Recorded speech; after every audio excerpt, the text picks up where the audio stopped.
नमस्कार साथियों, आधुनिक भारत का चैप्टर है आपका 7, ब्रिटिश शासन का भारत पर आर्थिक प्रभाव। क्वेश्चन नंबर है आपका 341। भारत में प्रथम रेल लाइन का निर्माण किन नगरों के बीच हुआ था? बम्बई और ठाणे, हावड़ा और श्रीरामपुर, मद्रास और गुंटूर, दिल्ली और आगरा। तो 341 ऑप्शन क्या कह रहा है कि भारत में प्रथम रेल लाइन का निर्माण किन नगरों के बीच हुआ था, यानी कि वो दो शहर आपके कौन से हैं जहाँ सबसे पहले रेल लाइन का निर्माण हुआ था। तो वो शहर हैं आपके बम्बई और ठाणे। कहाँ है? ये महाराष्ट्र में है। और किस सन में रेल लाइन डाली गई थी? तो 1853 ईस्वी में। तो भारत का गवर्नर जनरल तब कौन था? लॉर्ड डलहौजी। तो भारत में प्रथम रेल लाइन का निर्माण किन नगरों के बीच हुआ था? तो वह हुआ था बम्बई और ठाणे के बीच। अगला प्रश्न है 342। भारत में प्रथम रेल लाइन का निर्माण हुआ था बम्बई और ठाणे के बीच, हावड़ा और श्रीरामपुर के बीच, मद्रास और गुंटूर के बीच, दिल्ली तथा आगरा के बीच। तो भारत में प्रथम रेल लाइन का निर्माण हुआ था तो वह किन शहरों के बीच हुआ था? बम्बई और ठाणे के बीच। कब? 1853 में। किसके समय? लॉर्ड डलहौजी के समय।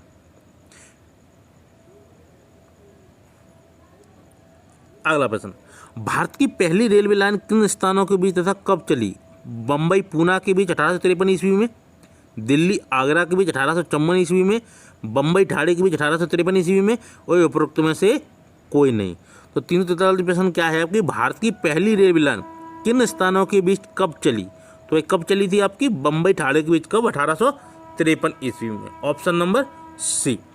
तो ये प्राइवेट कंपनी द्वारा लाइन बिछाई गई थी, ना कि ब्रिटिश शासन के द्वारा। ठीक है, तो ब्रिटिश शासन ने बोला था कंपनियों से क्या कि आप भारत में रेल लाइन बिछाएं और आप जितनी भी पूंजी भारत में लगाएंगे उस पर 5% लाभ मिलेगा, ये हम लिखित में आपको दे रहे हैं। तो ये प्राइवेट कंपनियों ने लाइन डाली थी भारत में। कब? बम्बई और ठाणे के बीच। कब? सबसे पहले 1853 ईस्वी में। तो इसमें ना तो भारत सरकार का कोई हिस्सा था इसमें और ना ही ब्रिटिश शासन का। तो ये प्राइवेट निजीकरण था तब रेलवे का, शुरुआत में निजी तौर पर ही चलाई गई। अगला प्रश्न आपका 344। कथन और कारण दिए गए हैं। तो कथन 1, ब्रिटिश विधिवेत्ता प्रमाणिक मूल ग्रंथों के अभिनियमों को समझने के लिए भारतीय पंडितों और मौलवियों को भरोसा करते थे। कथन 2, ब्रिटिश सत्ता ने 1883 में हिंदू कानूनों को तथा 1785 में मुस्लिम कानूनों को संहिताबद्ध किया। तो 344 प्रश्न आपका क्या है कि ब्रिटिश विधिवेत्ता प्रमाणिक मूल ग्रंथों के अभिनियमों को समझने के लिए भारतीय पंडितों और मौलवियों का भरोसा करते थे। कथन 2, ब्रिटिश सत्ता ने 1783 में हिंदू कानूनों को तथा 1785 में मुस्लिम कानूनों को संहिताबद्ध किया था। तो इसमें कूट दिए गए हैं, इसमें कूट नहीं आ पाए। इसमें कूट था कि ए और बी दोनों सही है लेकिन एक दूसरे की व्याख्या नहीं करते। ठीक है, तो इसमें एक था कि ए और बी दोनों सही है, कथन कारण की व्याख्या करता है। बी, ए सही है, बी सही है लेकिन कथन कारण की व्याख्या नहीं करता। ए सही है, सी और डी ए गलत है। तो आपका ऑप्शन नंबर इसमें बी सही था कि ब्रिटिश विधिवेत्ता प्रमाणिक मूल ग्रंथों के अभिनियमों को समझने के लिए भारतीय पंडितों और मौलवियों को भरोसा करते थे। ये अधिनियम है, ठीक है, अधिनियमों है ना कि अभिनियम। कथन 2, ब्रिटिश सत्ता ने 1783 में हिंदू कानूनों को तथा 1785 में मुस्लिम कानूनों को संहिताबद्ध किया था। तो इसमें एक और दो दोनों सही है लेकिन एक दूसरे से कोई रिलेशन संबंध नहीं है। अगला प्रश्न आपका 345। सबसे अधिक बोली लगाने वाले को भूमि राजस्व वसूल करने का अधिकार देने की व्यवस्था का प्रारंभ सर्वप्रथम किसने किया? Warren Hasting, Clive, Lord Cornwallis, Lord Wellesley. प्रश्न क्या कर रहा है 345 कि सबसे अधिक बोली लगाने वाले को भूमि राजस्व वसूल करने का अधिकार देने की व्यवस्था का प्रारंभ सर्वप्रथम किसके समय हुआ था? तो वह हुआ था आपके लॉर्ड क्लाइव के समय। इसने क्या नियम बनाया था कि जो सबसे अधिक बोली लगाएगा यानी सबसे अधिक कर देगा उसको भूमि दे दी जाएगी। तो ये किसने कहा था? लॉर्ड क्लाइव ने। तो 345 का ऑप्शन आपका कौन सही होगा? बी।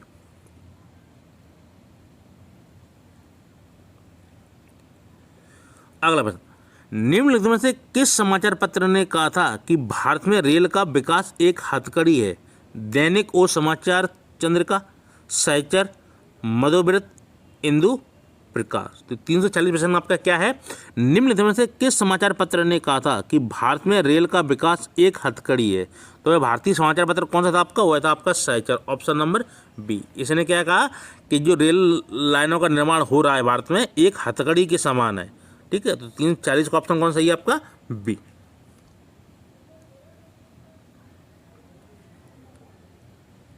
अगला प्रश्न आपका 347, ब्रिटिश भारत में रेलवे की उपयोगिता पर किसने कहा था। ब्रिटिश भारत में रेलवे की कोई उपयोगिता नहीं है, यह दूसरे की पत्नी को अलंकृत करने जैसा है। अलंकृत मतलब उपाधि देने जैसा है। डी वाचा, दादा भाई नौरोजी, जेबी जोशी, बाल गंगाधर तिलक। तो 347 प्रश्न क्या है आपका, ब्रिटिश भारत में रेलवे की उपयोगिता पर किसने कहा था। ब्रिटिश भारत में रेलवे की कोई उपयोगिता नहीं है, यह दूसरे की पत्नी को अलंकृत करने जैसा है। यह कहा था बाल गंगाधर तिलक ने। यानी कि भारत में जो रेलवे लाइन बिछाई जा रही थी उस समय, तो इसका भारतीयों को सिर्फ क्या क्या कहना चाहिए कि किसी दूसरे की पत्नी को उपाधि देने जैसा है। इसमें भारतीयों का कोई योगदान नहीं है, ना तो कि भारतीयों के लिए लाभदायक होने वाली है क्या भारतीय रेलवे।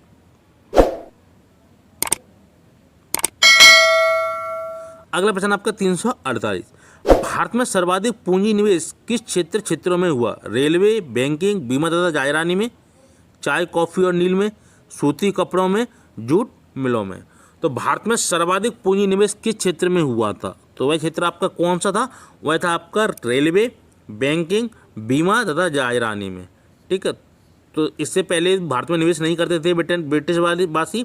जब भारत में रेल लाइन बिछाई गई, ठीक है, तो सबसे पहले प्राइवेट कंपनियों ने ही रेल लाइन बिछाई थी, ना कि ब्रिटिश शासन ने। तो पूंजी निवेश हुआ।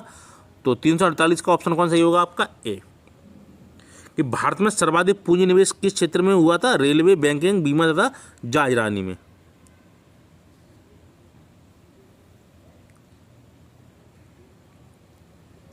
अगला प्रश्न आपका 349, किस कंपनी ने सर्वप्रथम भारत में रेल सेवा प्रारंभ की।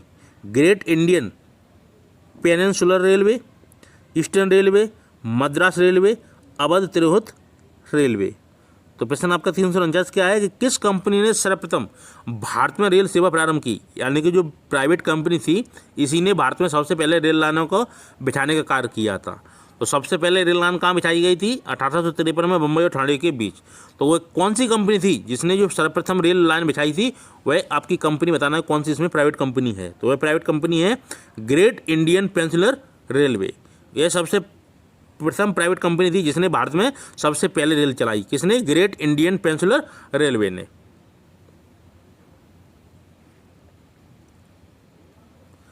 अगला प्रश्न आपका 350, भारत में पहला रेल मार्ग कहाँ से कहाँ तक के लिए खुला था। बॉम्बे से पूना, कलकत्ता से रानीगंज, कलकत्ता से जमशेदपुर, बॉम्बे से ठाणे। तो 350 प्रश्न आपका क्या है कि भारत में पहला रेल मार्ग कहाँ से कहाँ तक के लिए खुला था। तो वह खुला था बम्बई से ठाणे के बीच। तो सबसे पहले जो रेल चलाई गई थी वह बम्बई से ठाणे के बीच चलाई गई थी। कब चलाई गई थी, 1853 में। किसके समय, लॉर्ड डलहौजी के समय। तो भारत में पहला रेल मार्ग कहाँ से कहाँ तक के लिए खुला था, बम्बई और ठाणे के बीच में। अगला प्रश्न 351, भारत में प्रथम रेलवे लाइन किस ब्रिटिश गवर्नर जनरल के समय बिछाई गई थी। Lord Curzon, Lord Dalhousie, Lord Wellesley, Lord Lytton. तो भारत में जो प्रथम रेलवे लाइन बिछाई गई वो तब ब्रिटिश गवर्नर जनरल कौन था, वह था आपका Lord Dalhousie, option number B. तो सबसे पहले किस गवर्नर जनरल के समय रेलवे चली थी, या रेल चलाई गई थी, वो चलाई गई थी लॉर्ड डलहौजी के समय।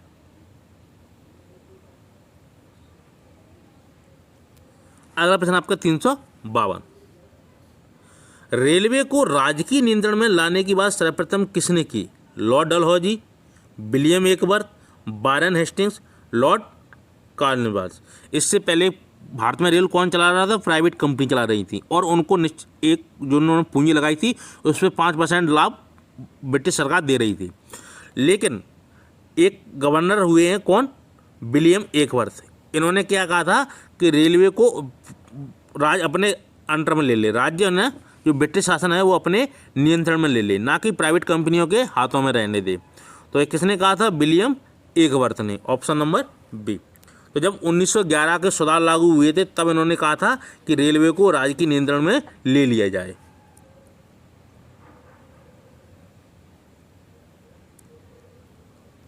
अगला प्रश्न आपका 353, निम्नलिखित में से किन दो स्थानों के बीच सर्वप्रथम रेलवे मार्ग का निर्माण हुआ था? बीकानेर एवं जोधपुर, अहमदाबाद एवं सूरत, कलकत्ता एवं रानीगंज, मद्रास एवं आरकाट।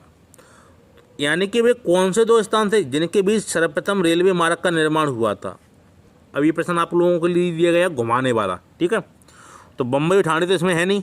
अब आपको बताना है कि इसमें से कौन से वो स्थान है जो बम्बई और ठाणे के बाद जहाँ सर्वप्रथम रेलवे लाइन बिछाई गई, यानी कि जिन प्रश्न के अनुसार, ठीक है, वैसे तो बम्बई ठाणे के बीच सबसे प्रथम रेल लाइन बिछाई गई थी, लेकिन प्रश्न के अनुसार जो 4 ऑप्शन है इनमें सबसे पहले कहाँ बिछाई गई ये आपको बताना है। तो निम्न में से किन दो स्थानों के बीच सर्वप्रथम रेलवे मार्ग का निर्माण हुआ था? तो वह कहाँ हुआ था? कलकत्ता एवं रानीगंज के बीच, ऑप्शन नंबर सी। तो ये कोयला वाला क्षेत्र है, तो ये बिछाई गई थी आपकी 1854 ईस्वी में, ठीक है। तो 1853 में बम्बई ठाणे के बीच बिछाई जाती है और रेल चलती भी है। लेकिन सेकंड जो दूसरे नंबर पर थी वह कौन थी? कलकत्ता एवं रानीगंज, कब? 1854 में। तो 353 का ऑप्शन कौन सा ही होगा आपका? सी।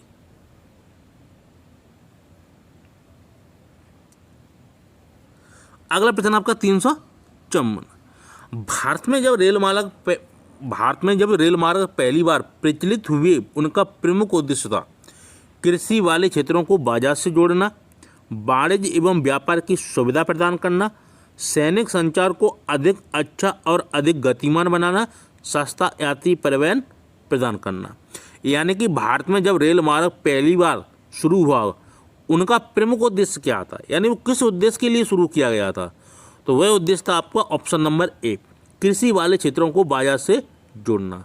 तो जो ब्रिटिश शासन का भारत में रेल बिछाने का कार्य था उसका क्या उद्देश्य था कि जो कृषि वाले क्षेत्र हैं उनको बाजार से जोड़ना, जिससे कि जो माल कहाँ ब्रिटिश भेजा जा सके। तो आपका इसमें ऑप्शन कौन सा ही होगा? ए, कि भारत में जब रेल मार्ग पहली बार प्रचलित हुए उनका प्रमुख उद्देश्य क्या था? कृषि वाले क्षेत्रों को बाजार से जोड़ना। अगला प्रश्न है 355, भारत में विदेशी पूंजी निवेश का प्रारंभ निम्नलिखित में से किस उद्योग में हुआ? कोयला, जूट, जलयान, रेलवे। तो भारत में जो विदेशी पूंजी लगाई गई, ठीक है, वो सबसे पहले किस उद्योग में लगाई गई? वह लगाई गई थी रेलवे में, ठीक है। तो सबसे पहले जो ब्रिटिश पूंजीपति थे, जो कंपनियां थी ब्रिटिश कंपनियां, उन्होंने सबसे पहले जो निवेश भारत में किया वो किस में किया था? रेलवे में। तो इसका ऑप्शन कौन सा ही होगा आपका? डी, कि भारत में विदेशी पूंजी निवेश का प्रारंभ निम्नलिखित में से किस उद्योग में हुआ था? रेलवे में। अगला प्रश्न आपका 356, निम्नलिखित में से कौन poverty and un British rule in India का लेखक है? Henry Cotton, R C. Dutt, Mahatma Gandhi, Dadabhai Naoroji. तो पुस्तक है आपकी कौन सी? Poverty and un British rule in India. इसके लेखक आपके कौन है? तो ये किसने लिखी है? दादा भाई नौरोजी ने, ऑप्शन नंबर डी। तो ये poverty and un British rule in India ये लिखी गई है 1901 में, किसने लिखी थी? दादा भाई नौरोजी ने। अगला प्रश्न है 357, दादा भाई नौरोजी द्वारा उनकी कृति poverty and un British rule in India में प्रस्तुत किए गए हैं। अपवहन सिद्धांत शब्द को निम्नलिखित कथनों में से कौन सा एक समुचित रूप से परिभाषित करता है? ए, कि भारत के संसाधनों का ब्रिटेन के हित में उपयोग किया जा रहा था, कि भारत की राष्ट्रीय संपत्ति या कुल वार्षिक उत्पाद का एक हिस्सा ब्रिटेन को निर्यात किया जा रहा था जिसके लिए भारत को कोई महत्वपूर्ण प्रतिफल नहीं मिलता था, कि ब्रिटिश उद्योगपतियों को साम्राज्यिक शक्ति के संरक्षण के अधीन भारत में निवेश करने का अवसर दिए जा रहे थे। डी, कि ब्रिटिश वस्तुएं भारत में आयातित की जा रही थी जिससे देश दिनों दिन अधिकारी गरीब होता जा रहा था। तो प्रश्न आपका 357 क्या है?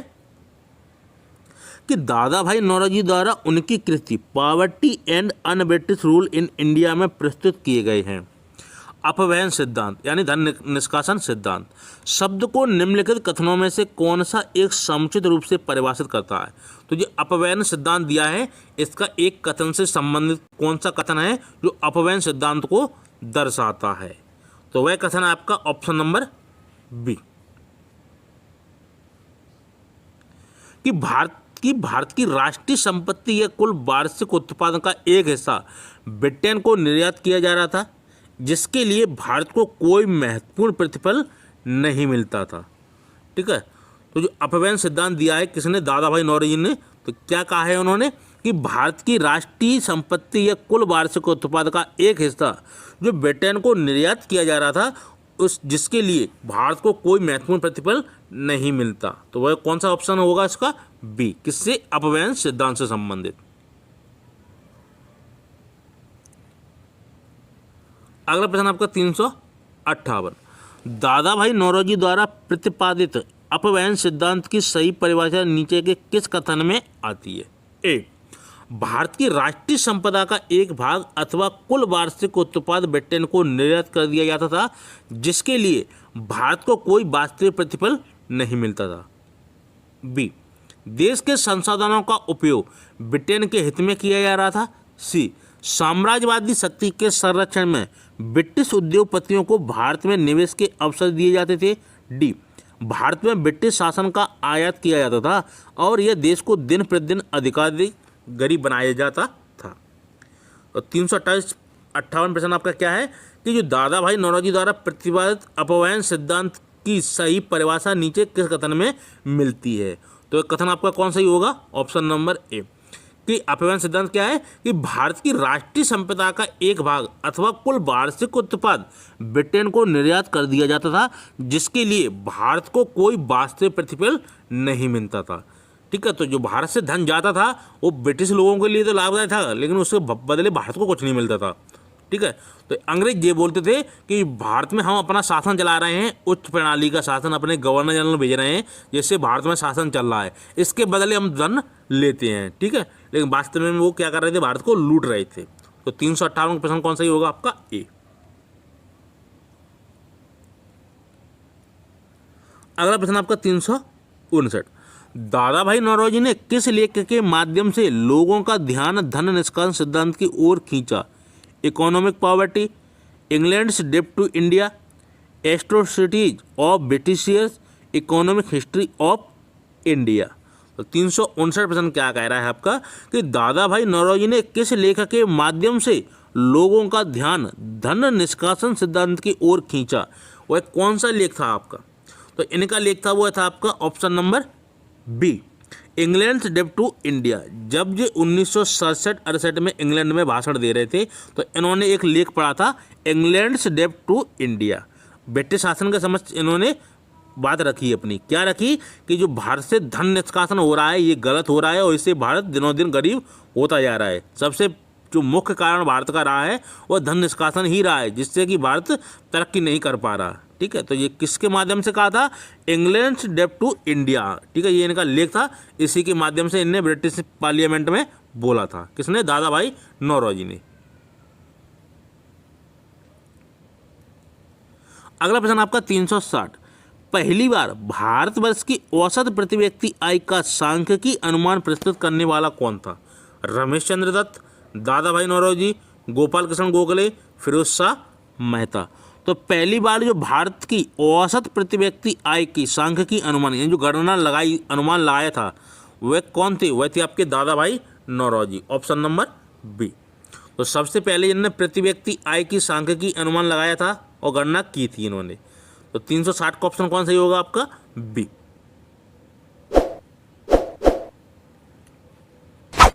अगला प्रश्न आपका 361, वह प्रथम भारतीय कौन था जिसने आर्थिक निकासी के सिद्धांत की ब्रिटिश पार्लियामेंट के हाउस ऑफ कॉमन्स में भर्त्सना की थी, यानी कि उसको खेदजनक बताया था। वह कौन थे, गोपाल कृष्ण गोखले, दादा भाई नौरोजी, मोहम्मद अली जिन्ना, श्यामजी कृष्ण वर्मा। तो वह प्रथम भारतीय कौन था जिसने आर्थिक निकासी के सिद्धांत की ब्रिटिश पार्लियामेंट के हाउस ऑफ कॉमन्स में भर्त्सना की थी, यानी कि वह कौन सकते जो बोले थे, वह थे आपके दादा भाई नौरोजी, ऑप्शन नंबर बी।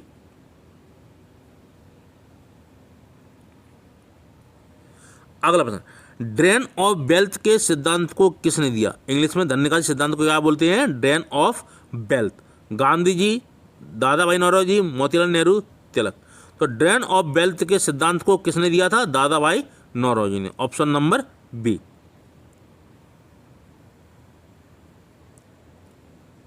अगला प्रश्न आपका 363, ब्रिटिश राज्य के समय में भारत के आर्थिक दोहन के सिद्धांत को सर्वप्रथम किसने प्रकट किया? रमेश चंद्र दत्त, राजा राममोहन राय, दादा भाई नौरोजी, सुरेंद्र नाथ बनर्जी। तो ब्रिटिश राज्य के समय भारत के आर्थिक दोहन के सिद्धांत को सर्वप्रथम किसने प्रकट किया? वह कौन थे आपके? दादा भाई नौरोजी। Option number C. तो 363 प्रश्न आपका क्या है? ऑप्शन नंबर इसका सी।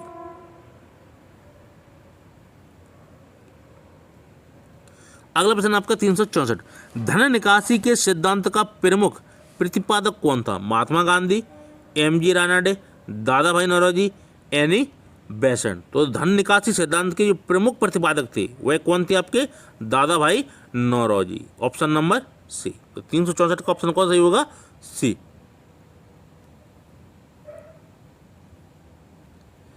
अगला प्रश्न आपका 365, भारत में धन निकासी के सिद्धांत का प्रतिपादक कौन थे? Henry Cotton, R C. Dutt, S N. Banerjee, Dadabhai Naoroji. तो भारत में धन निकासी के सिद्धांत का प्रतिपादक कौन थे?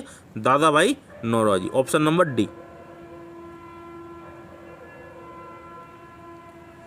अगला प्रश्न है कथन 1, दादा भाई नौरोजी ने तर्क दिया कि जो कुछ बाहर अपवाहित हो रहा था वह संभावित अधिशेष था, यदि भारत में निवेश किया जाता तो भारत में अधिक आर्थिक विकास हो सकता था। कथन 2, साम्राज्यवादियों का विश्वास था कि भारत को व्यापक पूंजीवादी विश्व बाजार में ले आया गया था तथा वह अपने आप में आधुनिकीकरण की ओर प्रगति थी।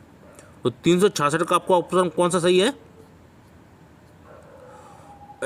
वह सही है आपका इसमें क्या? ए। ठीक है, ये भी कथन कारण वाला है। तो इसमें क्या था? दादा भाई नौरोजी ने तर्क दिया कि जो कुछ बाहर अपवाहित हो रहा था वह संभावित अधिशेष था, जिसे यदि भारत में निवेश किया जाता था तो भारत में अधिक आर्थिक विकास हो सकता था। कथन, साम्राज्यवादियों का विश्वास था कि भारत को व्यापक पूंजीवादी विश्व बाजार में ले आया गया था तथा यह अपने आप में आधुनिकीकरण की ओर प्रगति थी। यानी कथन तो आपके दोनों ही सही है लेकिन एक दूसरे की व्याख्या सही नहीं है। ठीक है, तो इसमें ऑप्शन नंबर आपका कौन सही होगा? एक ए मान के चलें कि इसमें ए और बी दोनों सही है लेकिन एक दूसरे की व्याख्या सही, इनका रिलेशन संबंध सही नहीं है। तो 366 का ऑप्शन कौन सही होगा इसमें? ए।